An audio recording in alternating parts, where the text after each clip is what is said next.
Zhang Shenshen actually became the richest person in Asia. Is Leonid Mikhelson, Russia's richest man in 2016. Think you know what it's like to be insanely rich in Asia? Think again. From billion-dollar mansions to unexpected twists. Lei Jun, the founder of Xiaomi, created one of the biggest mobile phone industries in the world. These tycoons will make you wonder, what does it really take to rise to the top? The sacrifices, the hidden deals, the secrets that never make the headlines. Today, we're revealing the truth about the secret lives of Asia's richest. Let's get started. Number 1. How Mukesh Ambani built his billion-dollar mansion. Antilia, yes, that's the name of Mukesh Ambani's billion-dollar home. It was built in South Mumbai in 2014 for around $2 billion. Out of the 27 floors of the house, the lowest 6 levels of the building are parking spaces, enough to fit 168 cars.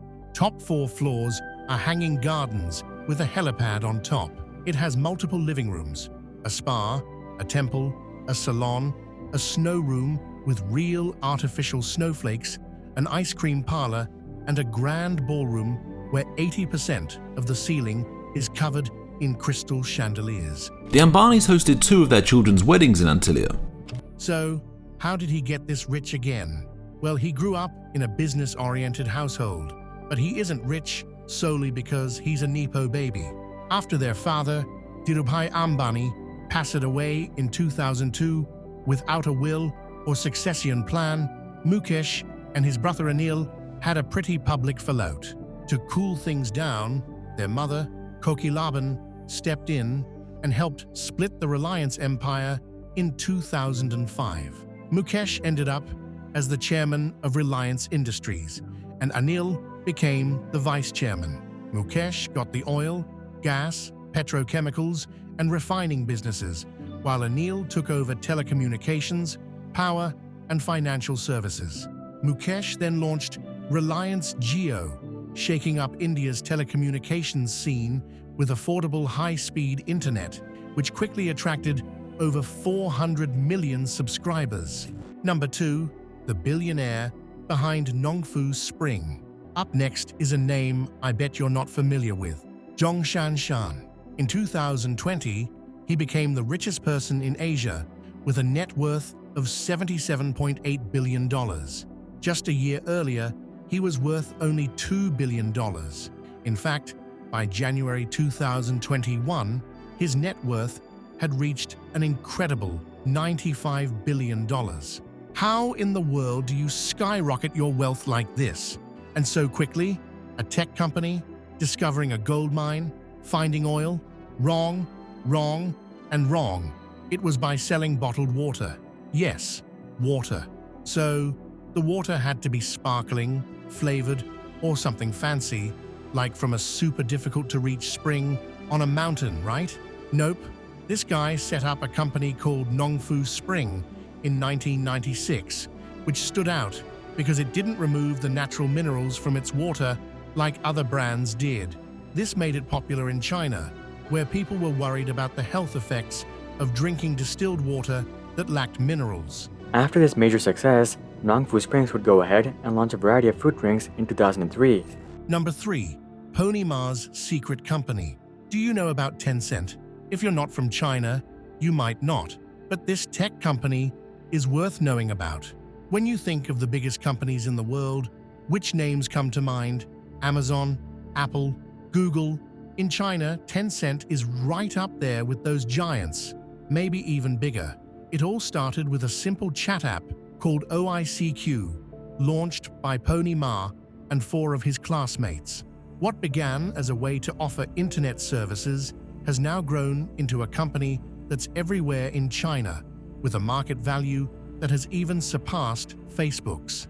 Today, Tencent's flagship product, WeChat, isn't just popular, it's a dominant platform in China's social media landscape. Tencent is also the largest video gaming company in the world? Well, they are.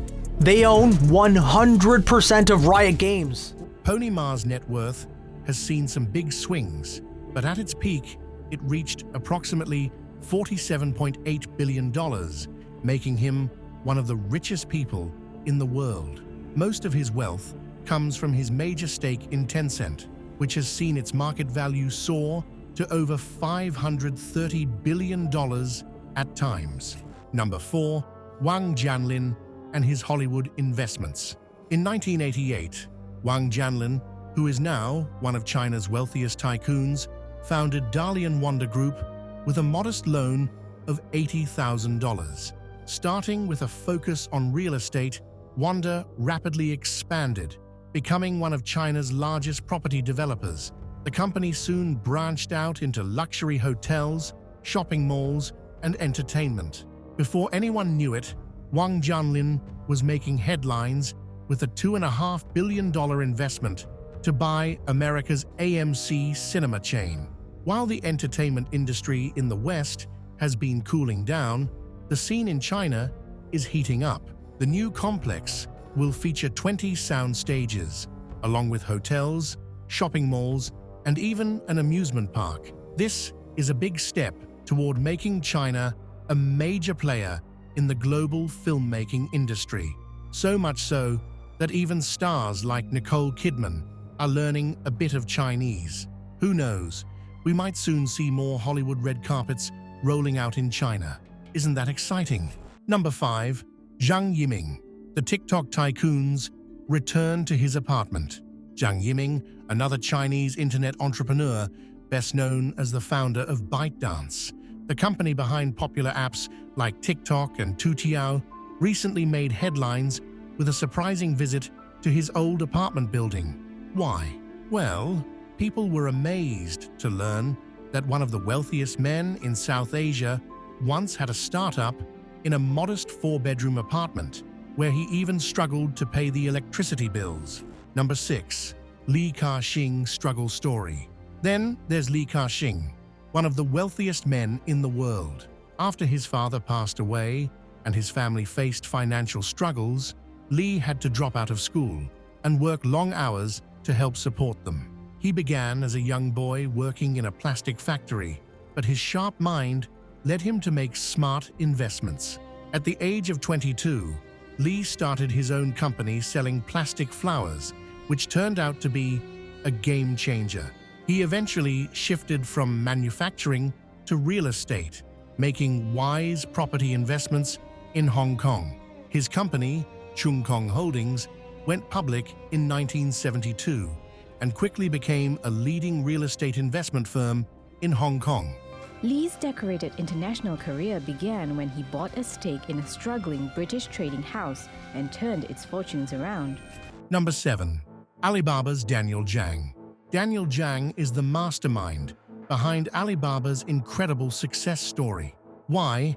Well, this guy was the one who introduced the Singles Day shopping festival. As the president of Tmall, Alibaba's business-to-consumer platform, Zhang launched the event in 2009. What began as a modest sales promotion soon became the world's largest online shopping event, generating $30.8 billion in gross merchandise value by 2018. He was promoted to Chief Operating Officer in 2013 and took over as CEO from Jonathan Liu in 2015. But here's something you might not know. Zhang didn't start in the tech world.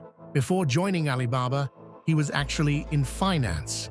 Despite that, he still managed to drive Alibaba's success to new heights. Number 8. The Secret of Lei Jun's. Then there's another Chinese mastermind, Lei Jun. Lei Jun grew up in Jiangtao, China, with parents who were teachers, making just enough to get by. So, how did he end up as one of the richest people in Asia? Well, he had a knack for electronics from a young age. He even built his first electric lamp from scratch. That passion carried him through his early career at Kingsoft, a Chinese software company where he quickly climbed the ranks to become the CEO. Ever heard of Joyo.com? It was his online bookstore, and he sold it to Amazon for a cool $75 million. But the real game changer came in 2010, when he decided to take on the smartphone market. Back then, Apple and Samsung were dominating, with their phones costing a small fortune. Lei Jun saw a huge opportunity. He started Xiaomi and began selling high-quality smartphones at prices people could actually afford, using the same top-notch parts as the big brands, but keeping prices low. Fascinating is that they started by building a potential customer base rather than by manufacturing the phone right away. Xiaomi took off. Now, Lei Jun is often referred to as the Steve Jobs of China. Number 9. Shiv Nadar donations. Shiv Nadar, the founder of HCL Technologies, one of India's leading IT services companies, donated $45 million this year. That's roughly $600,000 every single day. Incredible, right? It's Shiv's third consecutive year at the top of the Hurun India philanthropy list, and his donations have shot up by 76% from last year. His contributions alone are more than the rest of the top 10 philanthropists combined, except for Azim Premji. The founder of HCL Tech, Shiv Nadar, remains India's top philanthropist. Donating $600,000 daily is a big deal, but that's the kind of impact Shiv Nadar makes. Born in the small village of Mulaipoji in Tamil Nadu, he understands the challenges of a hard life. So, when he achieved success, giving back to society was non-negotiable for him. Number 10. Ding Lei.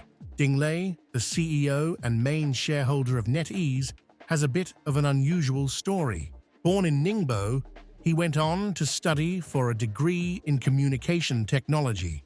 Although he wasn't a top student, he had a passion for reading and taught himself to code. After graduating, he worked as an engineer for a while and then formed NetEase in 1997 with less than 20 people. NetEase initially provided a bilingual email service and ran an online content portal. It went public on Nasdaq in 2000, but hit a bump in 2001 when its stock was suspended due to false revenue reports. What did Ding do next? He shifted the company towards gaming, and that move turned out to be a game changer for him. Number 11. Missing Xiao Jianhua.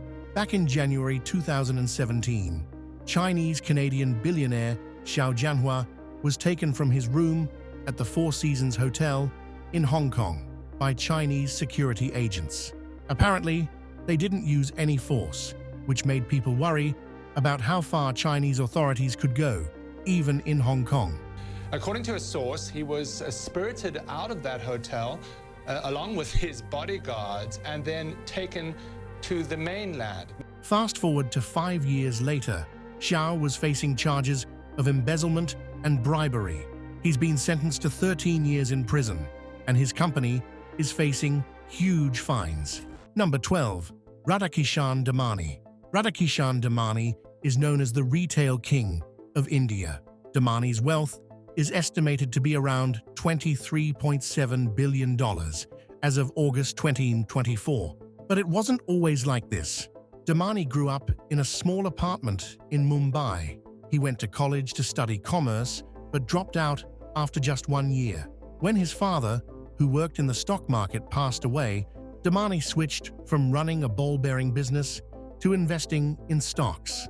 And guess what? He made a fortune in the 1990s by betting against overpriced stocks during the Harshad Mehta scandal. In 1995, he became the largest individual shareholder in HDFC Bank when it went public. Number 13. The Sugar King. Robert Kuok's journey to becoming Malaysia's richest man is pretty amazing. Born in Johor Bahru, his early life wasn't easy. His dad's gambling and addiction issues were nothing easy to deal with. But did that stop Robert? Nope. He got a job at Mitsubishi Trading and started making money through some side gigs on the black market. Sadly, most of that money was lost after the war. After his dad died in 1948, Robert took over the family business, Kuok Brothers Limited. He teamed up with Bangkok Bank and expanded into the rice and sugar industries. This move made him the Sugar King by taking control of Malaysia's sugar supply. Number 14. Liu Changdong civil suit. Billionaire Richard Liu, the founder of JD.com, has finally settled his legal dispute with Liu Jingyao, a former University of Minnesota student. The whole thing started back in 2018. After a night out, that included dinner and drinks, leading to allegations of misconduct against him. After years of going back and forth in court, they've reached a settlement, though the details are being kept private. Richard Liu, he has settled civil suit that was brought against him by a former University of Michigan student in US. In a joint statement, they both called the situation a misunderstanding that unfortunately got a lot of media attention and caused a lot of stress for everyone involved. Number 15. The fall of Hu Tao. Evergrande, a big company in China, is in serious trouble with a huge $300 billion debt. Now, the billionaire boss of indebted property developer China Evergrande has reportedly been placed under police surveillance. The chairman, Hu Tao, has been doing everything he can to keep things running, often making payments just in time. But now, the pressure seems to be really getting to him. To help deal with the debt, Hui has started selling his luxury items. He's even selling parts of his art and calligraphy collection. A few years ago, his wealth was around $45 billion, but now it's down to about $11 billion. Number 16. Richest woman, Jang. Jang started out in the streets of Beijing and Hong Kong. Jang's first job was in a factory, but her ambition and drive were unstoppable. She's very clear and sees the potential in projects and opportunities. In no time, she co-founded a real estate empire with her husband, Pan Shi, and climbed the ranks to become one of China's most successful billionaires. Up until 2022, Jang was steering the company as CEO. Now, she's taking on a new challenge as the head of Closer Media, a film production company in New York. Her passion for storytelling and creativity is fueling this latest venture. Number 17. Alisher Usmanov and his super yacht. Alisher Usmanov, a Russian billionaire, made his money through investments in metals and mining with Metallo Invest, telecoms with Megaphone, and getting in early on tech giants like Facebook and Alibaba. Now let us talk about his super yacht Dilbar. This massive yacht is 156 meters long, making it the 5th longest in the world, and it has the largest interior volume ever built. It was built by the famous German shipyard Lürsen. The time the contract was signed to the time the super yacht was delivered to its owner, Lürsen and the designers on the project completed Dilbar in just over 4 years. And launched in 2016, making Dilbar a masterpiece. Usmanov bought it for $156 million, but now it is worth between $800 million and $1 billion. Number 18. Li Shaoqi. Li Ka-shing, the legendary property tycoon from Hong Kong, is also stepping down from his role as chairman and managing director of Henderson Land Development. Li Shaoqi is handing over the reins to his 2 sons as he officially retires as chairman and managing director of Henderson Land Development. At a recent company meeting, he revealed that his 2 sons, Li Ka-chung and Li Ka-shing, will now take over as co-chairman. But don't worry, the 91-year-old isn't completely stepping away. He'll remain as an executive director. Number 19. Gautam Adani's Empire. Gautam Adani is a major name in Indian business. He's the founder and chairman of the Adani Group, a big name in port operations and big infrastructure projects across India. Adani is known for his close ties with India's Prime Minister Narendra Modi and his party, the BJP. In January 2023, a US firm called Hindenburg Research accused Adani of stock manipulation and fraud. Last year and a half has been challenging. Personally speaking, a very stressful and tough time. And by early 2024, the Supreme Court in India reviewed these accusations, but decided not to dig deeper. Was this a win for Adani? Not exactly. After the allegations, Adani's fortune took a serious hit, dropping over 50% to around $54 billion by October 2023. Number 20. Tadashi Yanai. Tadashi Yanai is a Japanese billionaire businessman, best known as the founder and president of Fast Retailing. He started out small, growing up right above his father's clothing store. Mint shop Origari Soji. After finishing school, he briefly worked at Jusco, selling kitchenware and menswear. But it was when he returned to his father's store that his passion for business really came to life. At 25, Yanai took over the family business and decided to give it a fresh new look to attract younger customers. He got inspired by the trendy polo shirts he saw in Hong Kong. By 1984, he had opened his first store, Unique Clothing Warehouse, in Hiroshima. Today, the company is valued at $13 billion and operates over 1,000 stores worldwide. Number 21, raising $45 billion in 45 minutes. Masayoshi Son pulled off one of the biggest deals ever, and here's how he did it. In 2016, Son made waves by convincing Saudi Crown Prince Mohammed bin Salman to invest a $45 billion into SoftBank's Vision Fund. With arrival of Vision Fund, SoftBank Group was dramatically reshaped. It was reshaped as a holding company. The Vision Fund was part of a $100 billion tech fund, the largest in history at that point. This move gave SoftBank a massive edge and turned Saudi Arabia into a major player in the tech world. Number 22, Leonid Mikhelson. Mikhelson, one of the richest men in Russia, is really living it up. He had a gorgeous home in Barvika, near Moscow, and there is even talk that he owns a $15 million house in Miami Beach. But Mickelson's pride and joy is his $150 million yacht, the Pacific. The Pacific's steel-framed with an aluminum superstructure, and her MTU diesel engines propel her to speeds in excess of 20 knots. And this is not just any yacht. It has a color-changing design, an elevator, a pool, and enough room for 2 helicopters. Number 23, Tuck Kuang. Tuck Kuang, born in 1950, is one of Indonesia's wealthiest billionaires. So, how did he make his fortune? He's the mastermind behind Bayan Resources, a major player in Indonesia's coal mining industry. With a net worth of $30 billion, Forbes ranks him as the second richest person in the country. Number 24, Alexei Morof. Alexei Morof, another billionaire from Russia, born in 1965. He's the brains behind Severstal, a major steel company that's made its mark globally. But Morozov's interests go way beyond steel. His empire also includes energy, mining, and telecommunications. His lifestyle? Well, Morozov knows how to live in style.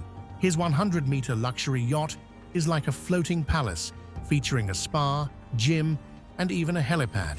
Number 25, Kumar Birla.